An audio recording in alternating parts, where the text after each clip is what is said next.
Bem, boa noite a todos.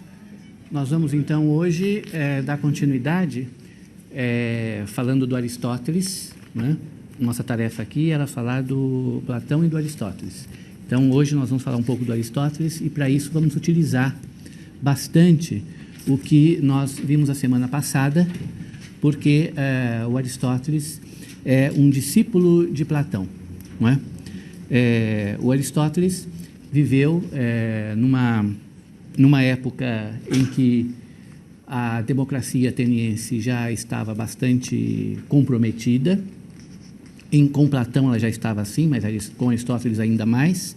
Isso vai se refletir bastante nas posições políticas e na filosofia política também do Aristóteles. Principalmente, como nós vamos ver, no seu pouco entusiasmo em relação à democracia da polis grega e principalmente de Atenas.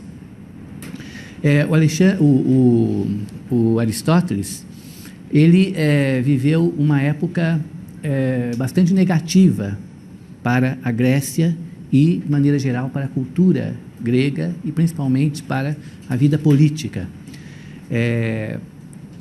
Uma vez que, a partir de 340 a.C., Alexandre da Macedônia iniciou as suas guerras de conquista.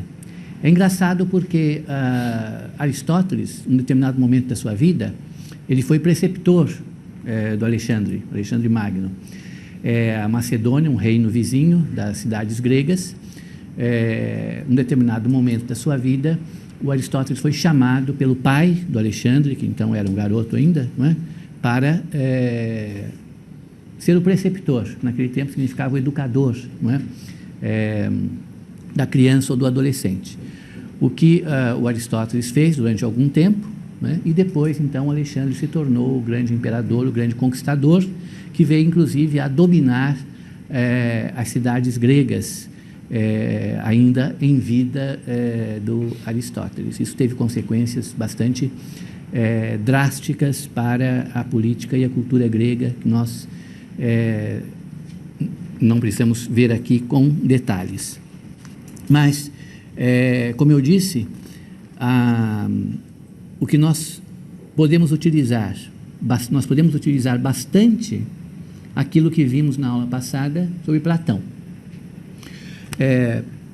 Aristóteles permaneceu durante 20 anos, desde os 18 anos até os 38 anos, na Academia Platônica, né? Nós vimos na aula passada que era o lugar onde Platão congregava os seus discípulos, seus alunos, e lá ministrava, então, as suas lições. O Aristóteles veio para Atenas adolescente, ingressou aos 18 anos na Academia de Platão e lá permaneceu até os 38 anos, aprendendo e ajudando a difundir as ideias de Platão.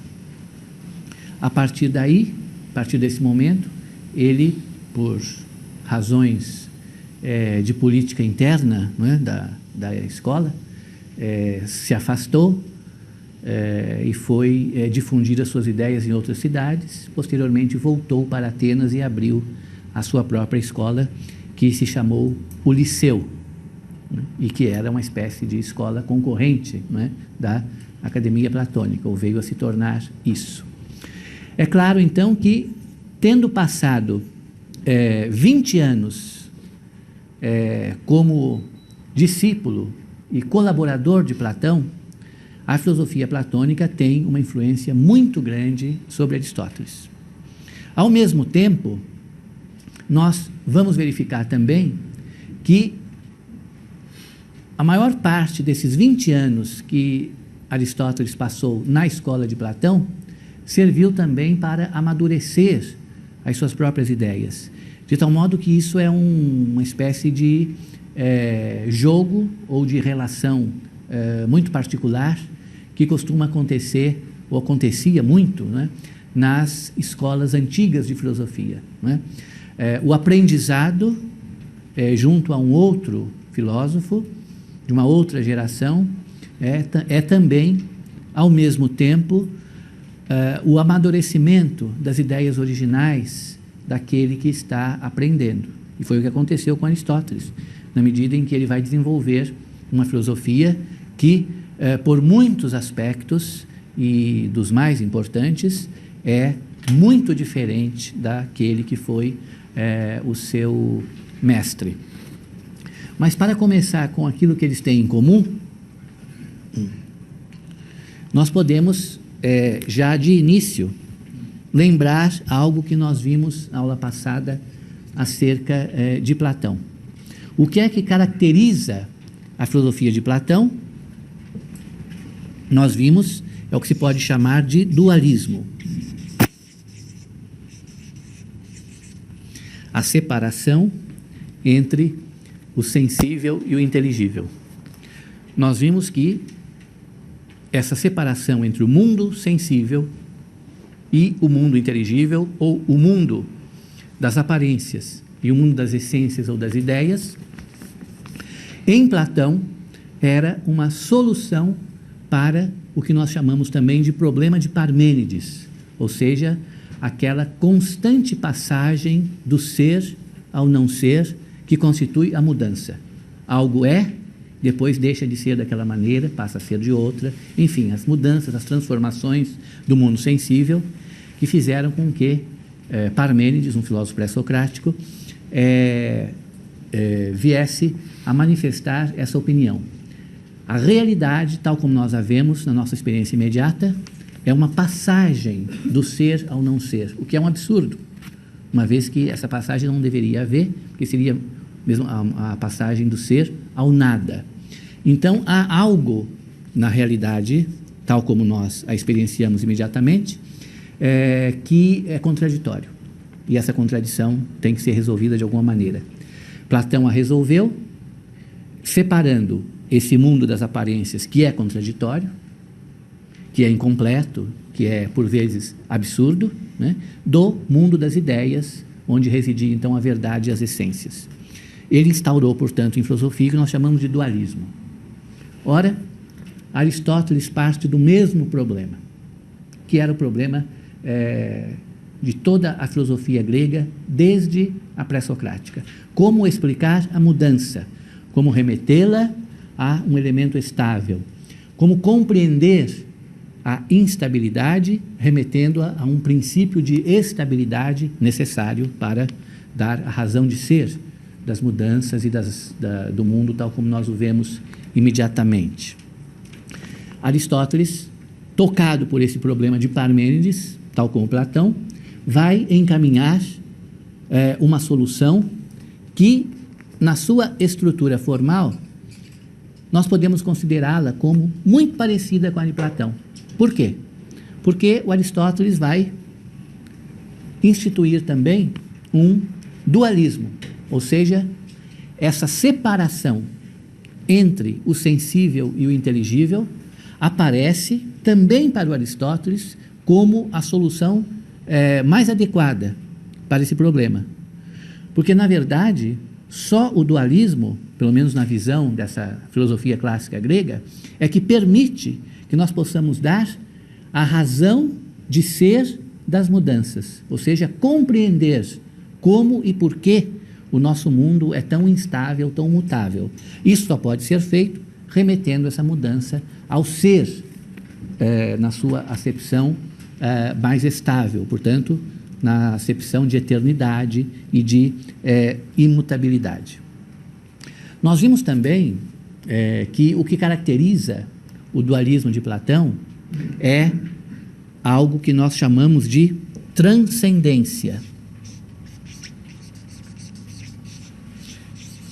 Transcendência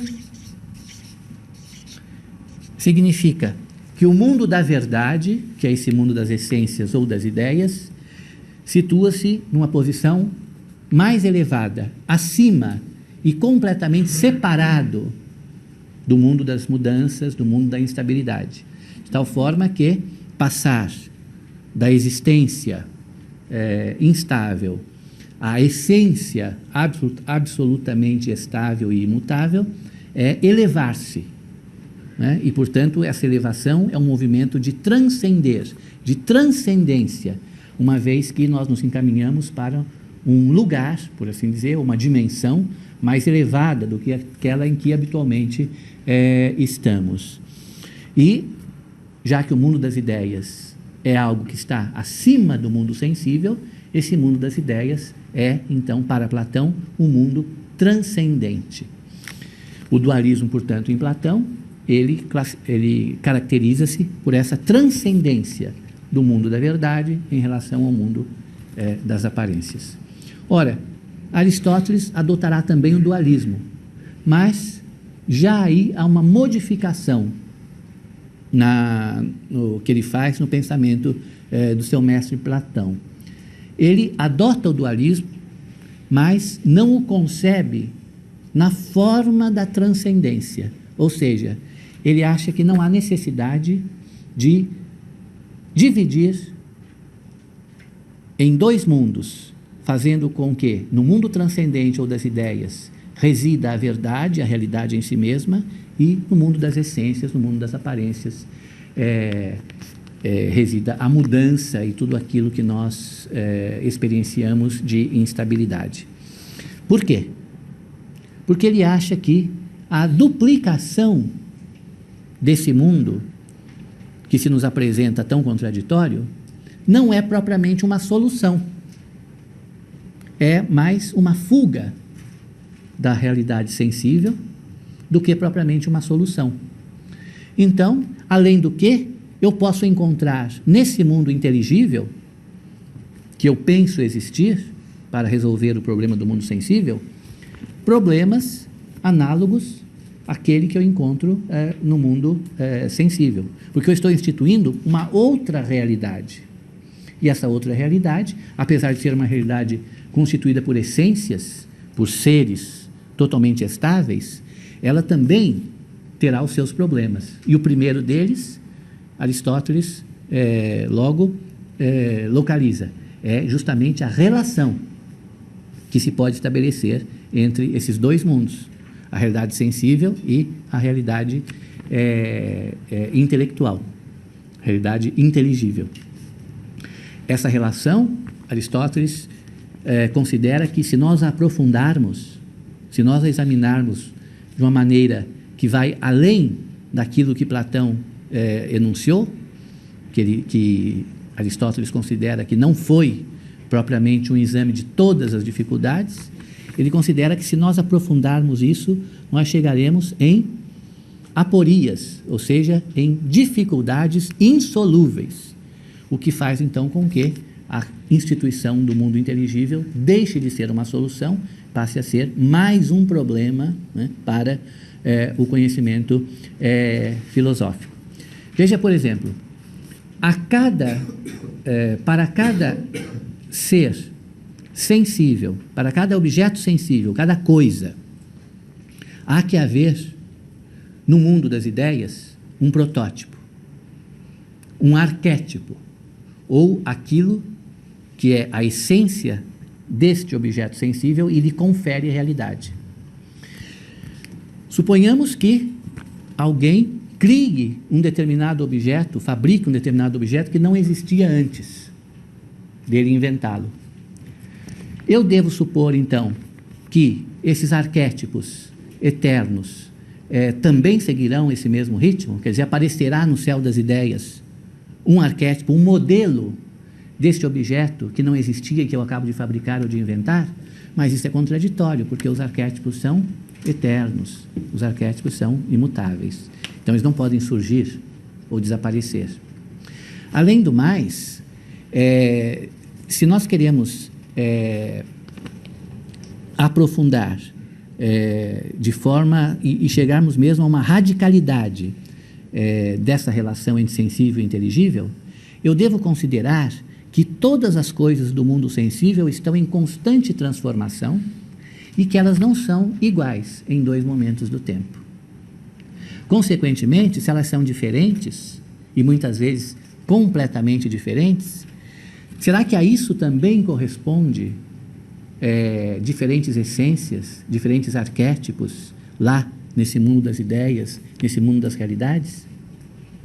Essa é a segunda dificuldade. Há inúmeras, vou citar apenas mais uma. Toda comparação, para que nós possamos estabelecer analogia, semelhança ou outros tipos de relação, supõe um critério. Não é? Se eu vou comparar dois objetos, eu explicitamente ou implicitamente utilizo um critério, que é um terceiro termo, para estabelecer a comparação entre aqueles dois. Não é? Porque se eu estou comparando em relação a alguma coisa. Consequentemente, a comparação entre o objeto do mundo sensível e esse arquétipo inteligível exigiria um critério, que seria então um terceiro ou uma terceira realidade, né, que Platão não chegou a prever. Né? E assim Aristóteles vai, em muitos de seus textos, colocando dificuldades para essa teoria das ideias, no sentido de mostrar que ela não é uma boa solução para o problema de Parmênides, que, no entanto, é um problema, é o problema, é aquele que tem que ser contornado de qualquer maneira. Caso contrário, você não tem saber, você não tem uma ciência constituída, porque a ciência é a ciência da estabilidade, da regularidade. Não posso ter um saber acerca do que é a todo momento mutável e extremamente efêmero. Né? Os gregos não concebiam que se pudesse constituir um saber acerca disso. O saber tem que ter algo de estável e, mesmo que nós consideremos que as coisas têm lá seus aspectos, não é? De transformação, algo nelas tem que permanecer. Caso contrário, eu não posso identificá-las e não posso vir a saber nada de objetivo acerca delas. Bem, então, como pensar um dualismo que escape desses problemas que aparecem para Platão? É interessante notar que aqui nós já temos um primeiro exemplo do que eu disse há pouco. O aprendizado, a assimilação que Aristóteles fez da filosofia platônica foi, ao mesmo tempo, o amadurecimento de ideias originais, de ideias próprias dele. O que ele passou a supor é o seguinte: não há necessidade de duplicar o mundo, duplicar a realidade. A realidade está aqui. A realidade é esta que está diante de nós, é o objeto particular, é a pluralidade, é a multiplicidade, com todos os inconvenientes que ela apresenta para aquele que quer conhecê-la. Essa é a realidade, aquela que está diante de nós e diante dos nossos sentidos, da nossa sensibilidade. Aristóteles tem uma concepção bastante bruta da realidade. A realidade é isso que está aí diante de nós. Né? Qualquer outra coisa que eu venha a pensar acerca disso é uma duplicação intelectual desta realidade. Acontece que ela é desordenada. Ela é desordenada. Eu tenho, então, que estabelecer uma ordem para que o conhecimento seja possível. Então, Aristóteles vai pensar uma perspectiva dualista que seja constituída da seguinte maneira. De um lado, eu tenho a realidade sensível, que é a única dimensão efetivamente real, com todos aqueles desacertos que nós já vimos aqui. E, além disso, eu tenho também instrumentos intelectuais que são da ordem do pensamento e, portanto, de natureza inteligível, não são, portanto, realidades empíricas, são de natureza inteligível, são instrumentos do intelecto que me ajudam a colocar alguma ordem, alguma estabilidade nessa desordem do mundo sensível. Então, eu deixo de pensar em dois mundos. Eu simplesmente separo agora a realidade sensível, tal como ela me apresenta, e penso nas possibilidades intelectuais ou inteligíveis de ordená-la. E a partir daí, então, eu tenho um dualismo que não se constitui mais de dois mundos, se constitui apenas de duas maneiras de considerar o mesmo mundo. Uma maneira é a sensibilidade. A outra maneira é o intelecto, ou a inteligibilidade que eu vou procurar acerca desse mundo sensível. Então, isso constitui uma modificação muito significativa em relação àquilo que Platão havia proposto. Porque o que Aristóteles está dizendo é que aí mesmo, nessa realidade tão desordenada, é nela mesmo que nós vamos encontrar o conhecimento, desde que nós saibamos aplicar a essa realidade as condições intelectuais que a tornem inteligível. Ou seja, nós podemos superar pelo intelecto, pelos instrumentos intelectuais, esta desordem que a realidade sensível apresenta para a experiência imediata. E qual é a relação entre esses instrumentos intelectuais que eu vou utilizar para a compreensão dessa realidade e ela mesma, essa realidade sensível? Qual é a situação relativa de cada uma dessas dimensões? E é aí, então, que nós podemos aplicar aquela palavra que descreve toda a modificação e a profundidade da modificação introduzida por Aristóteles no pensamento de Platão, que é justamente o contrário de transcendência, que é imanência.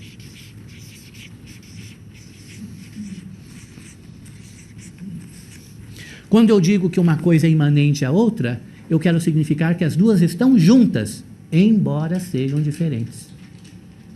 Eu tenho, portanto, aí um recurso para pensar uma separação, que é aquela que deve realmente existir entre o que é sensível, desordenado, mutável, etc., e o que é inteligível, portanto, a ordem, a estabilidade própria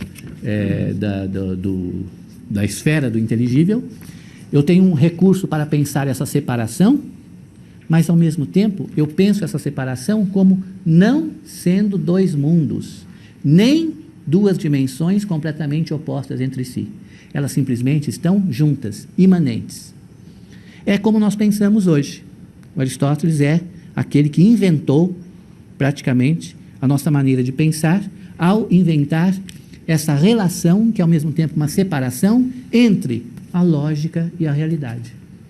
Quando nós dizemos algo tem lógica, nós não queremos dizer que existe um céu categorial em que a lógica que eu estou observando ali está lá separada completamente. Não, é ali, naquele elemento empírico, naquelas coisas, que está uma certa conexão lógica. Está ali.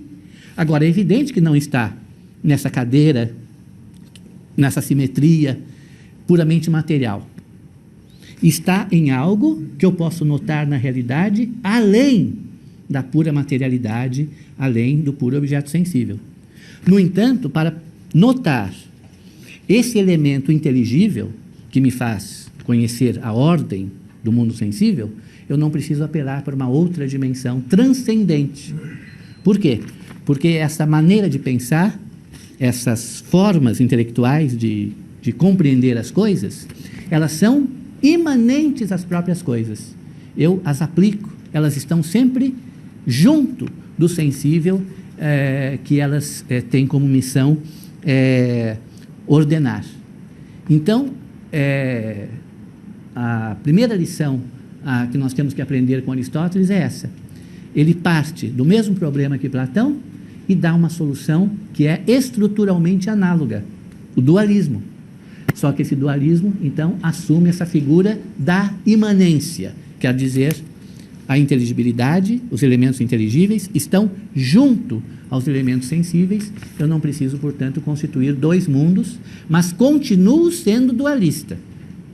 Continuo entendendo que uma coisa é o mundo sensível, outra coisa é essa esfera intelectual ou inteligível que me permite compreendê-lo. E o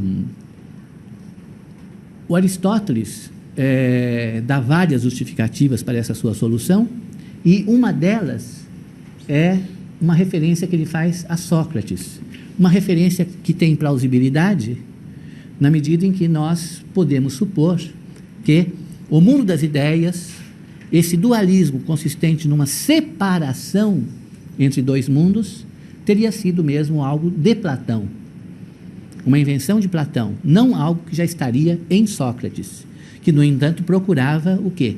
Procurava uma maneira de definir as coisas além da sua particularidade, como nós vimos também na semana passada. Então, o que o Aristóteles supõe é o seguinte: aquilo que Sócrates procurava era o que nós podemos chamar de definição. O que significa isso? Fazer com que as coisas sensíveis ganhem uma identificação intelectual que me faça conhecê-las, não na pura particularidade sensível, mas naquilo que elas têm de genérico, de geral, onde propriamente reside o conhecimento. Por isso que Sócrates nunca se conformava com definições particulares. Ele queria sempre definições abrangentes, definições que servissem para aquele caso, mas também para muitos outros análogos, não é? Então, Aristóteles supõe isto. O que ele estava procurando era exatamente isso. Uma maneira inteligível de entender a particularidade sensível, agrupando, então, o sensível em classes, em conceitos, em grupos, que não são propriamente naturais. Por quê? No mundo sensível, cada coisa é apenas ela mesma na sua particularidade. Quando eu faço relações e agrupo, eu naturalmente estou projetando nesse mundo sensível maneiras de conhecê-lo que são maneiras intelectuais, instrumentos, né, de inteligibilidade. A partir daí, então, é que a filosofia passa a contar com essa separação que vai determinar toda a tradição filosófica que virá depois. Não mais a separação entre dois mundos, o mundo sensível e o mundo inteligível, mas a separação entre a realidade sensível e a lógica que a governa e a partir da qual nós podemos conhecê-la. Não é? E é isso que em Aristóteles, expressa o termo lógica, não é? Que vem daquele que nós já conhecemos, que é o termo grego logos, aproximadamente palavra, conceito, expressão, não é? Várias outras traduções possíveis, nenhuma, evidentemente, absolutamente conveniente, mas quando Aristóteles fala em lógica, que ele quer dizer isso. Existe um mundo sensível, existe um real, e ao mesmo tempo existe uma expressão intelectual desse mundo, dessa realidade.